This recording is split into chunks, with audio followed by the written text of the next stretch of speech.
Olá pessoal, tudo bem? Nós vamos fazer então a nossa revisão do conteúdo da disciplina de Sistemas e Tecnologia da Informação e Comunicação em Saúde, do que a gente viu até agora. Basicamente, tudo que a gente fez de atividade até agora era para mostrar para vocês a importância dos dados e de como a gente transforma um dado em informação em saúde, para a gente poder organizar ações em saúde baseadas numa realidade, tá? Então, conforme eu tinha comentado com vocês na nossa webconferência, os dados são os números brutos. É o tanto de casos que eu tive de uma determinada doença, é o tanto de pessoas que nasceram naquele mês dentro do meu município, é o tanto de pacientes que tiveram alta no hospital durante um período, ou seja, é o dado bruto, tá? Dado é isso. Agora, a informação em saúde é quando eu pego esses dados, trabalho eles e transformo eles em uma realidade.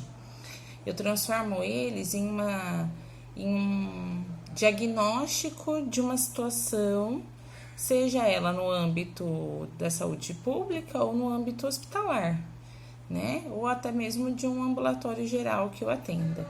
Então, todos os dados podem gerar uma informação em saúde. Isso é muito importante.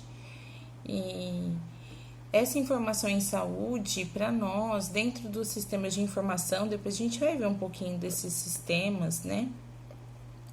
Mas a maioria deles, eles constroem indicadores. O que são indicadores? Indicadores são esses dados de saúde trabalhados de forma a me dar um parâmetro de uma situação, né? Então, eu trabalho com indicadores de saúde para eu saber o que eu posso esperar daquela dada realidade ou o que eu posso fazer com aquela realidade que já está dada.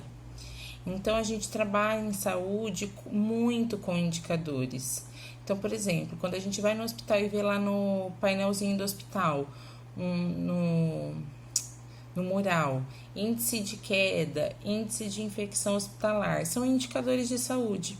Da mesma maneira, quando eu vou para a saúde pública, lá na atenção básica, por exemplo, e vejo lá mortalidade infantil, é um indicador de saúde.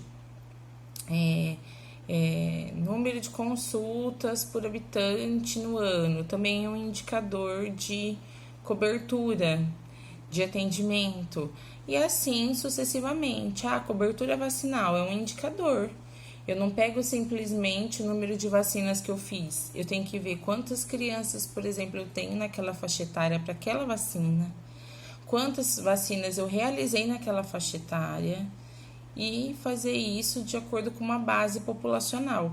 Aí eu entro nas 3 características principais dos indicadores, que a gente conversou um pouquinho também na nossa webconferência. Então, quais são as características principais dos indicadores de saúde? Primeiro, é tempo.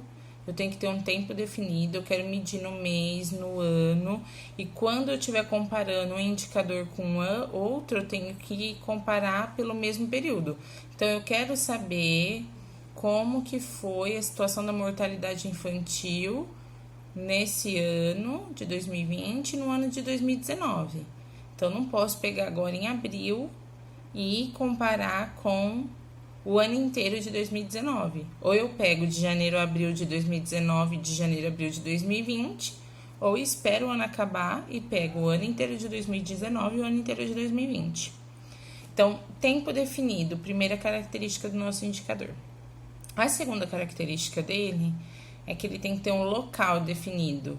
Então, eu quero avaliar a ala do hospital, o meu setor, o setor que eu tomo conta. Não, quero avaliar o hospital inteiro. Não, eu quero avaliar o município inteiro, a área da minha unidade, a área de abrangência da minha unidade. Não, eu quero pegar só uma microárea que eu tenho mais crianças e avaliar aquela microárea, porque eu quero ver os indicadores de saúde da criança. Enfim, tem que ter um espaço, um local definido. E a terceira característica dele é que ele tem que ter uma base populacional, que é o que vai determinar o que eu posso esperar. Então, por exemplo, eu tenho que ter uma população de base. Eu quero saber nascidos vivos, por exemplo, é o tanto de que eu tenho, tanto de partos com aqueles que nasceram vivos. Então, minha base populacional é o tanto de partos que eu tive. Agora, eu quero saber qual é a minha cobertura populacional de saúde da família no município. Qual que vai ser minha base populacional? População total do município. E aí, eu vou fazer, para ter o indicador de saúde, quantas equipes eu tenho e quanto da população essas equipes cobrem, para saber quanto de cobertura total eu tenho no município. E assim sucessivamente. Então, são essas 3 características que o indicador de saúde tem que ter: tempo, local e um parâmetro, uma base populacional, né? Alguma coisa para eu me basear. Por exemplo, quando a gente fala de índice de mortalidade, por exemplo, eu faço por 1.000 habitantes.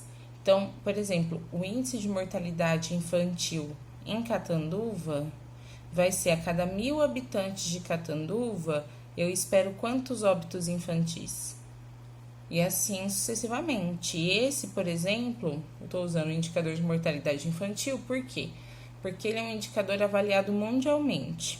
Então, todos os países do mundo, todos os estados e cidades do mundo têm esse indicador de avaliação. E ele é um dos indicadores que compõem o IDH, que é o Índice de Desenvolvimento Humano. Então, de acordo com esse IDH, quando o país é considerado país desenvolvido ou em desenvolvimento, como é o caso do Brasil, ou subdesenvolvido, né? Ou país em situação de risco. É isso. Um dos indicadores de saúde que são avaliados é o de mortalidade infantil. Então, os indicadores de saúde, e para isso passa pelos sistemas de informação, eles são fundamentais para que a gente consiga avaliar um diagnóstico da situação, um diagnóstico situacional do local onde eu trabalho, do setor onde eu trabalho, ou do território onde eu trabalho, ou do município onde eu trabalho, onde eu atuo, ou do estado do Brasil. Então, aquela atividade que vocês fizeram do coronavírus que a gente treinou, foi exatamente a construção de um indicador de saúde. De acordo com os dados dos outros países que estão sofrendo com a pandemia, estava lá numa média de 10% da população infectada. Então, vocês fizeram isso, pegaram a população, ou seja, a base populacional de alguns municípios que eu pedi e fez se 10% ficarem infectados. Quantas pessoas vão dar?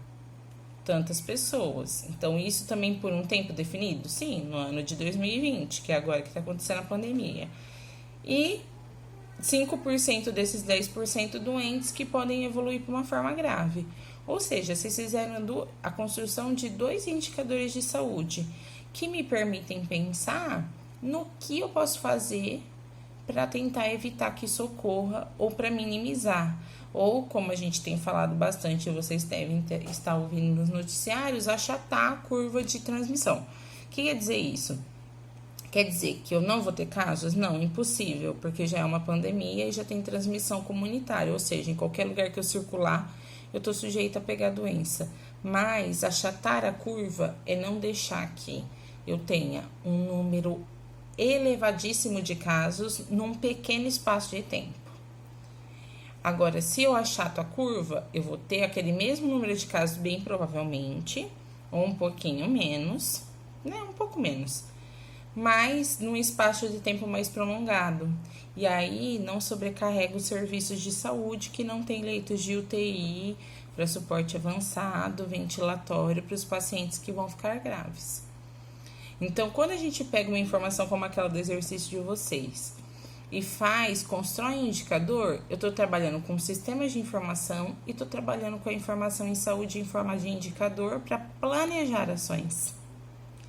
Essa é uma das características mais importantes de eu trabalhar com sistemas de informação em saúde e indicadores de saúde. Eu ter condições de fazer planejamento de ações e não fazer porque eu acho. Então, quem defende, eu vou usar o exemplo agora do coronavírus, né? Quem defende o isolamento social defende baseado em indicadores de saúde dos países que já vêm sofrendo com a pandemia. Quem defende isolamento vertical defende também baseado em alguns estudos, mas que na dimensão continental do nosso país, que nosso país é um continente praticamente, porque ele é muito grande, a gente tem pouco controle para garantir que o isolamento vertical vai ser efetivo, por exemplo.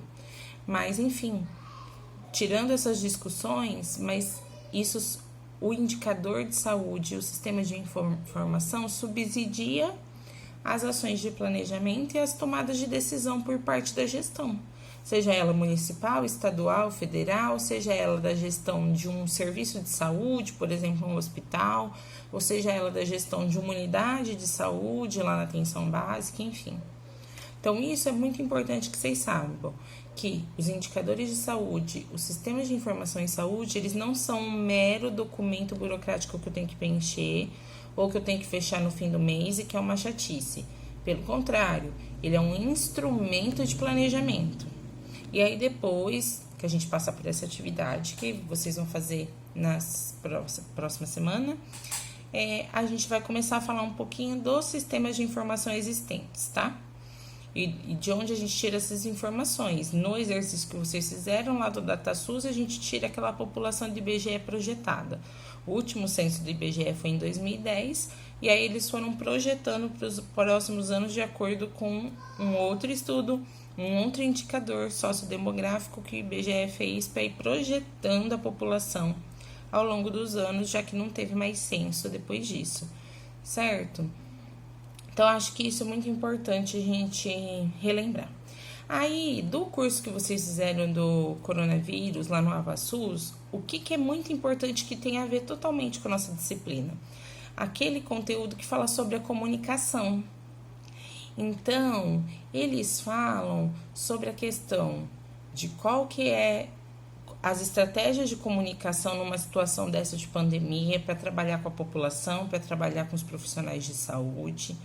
Ele fala sobre comunicação de risco, né? Para avaliar e ver como que a gente constrói a informação para poder planejar as ações, divulgar informações. Então, vocês têm visto também, acompanhado, que diante de uma situação como a que a gente está no momento, muitas informações são veiculadas e a gente tem pouca ou às vezes nenhuma ideia de qual informação é confiável ou não. Então, esse trabalho de pensar a comunicação em saúde de uma forma também planejada é muito importante e passa pelos sistemas de informação, pelos indicadores de saúde, pelos dados que a gente tem. Então, uma das informações lá que a gente estava falando lá nesse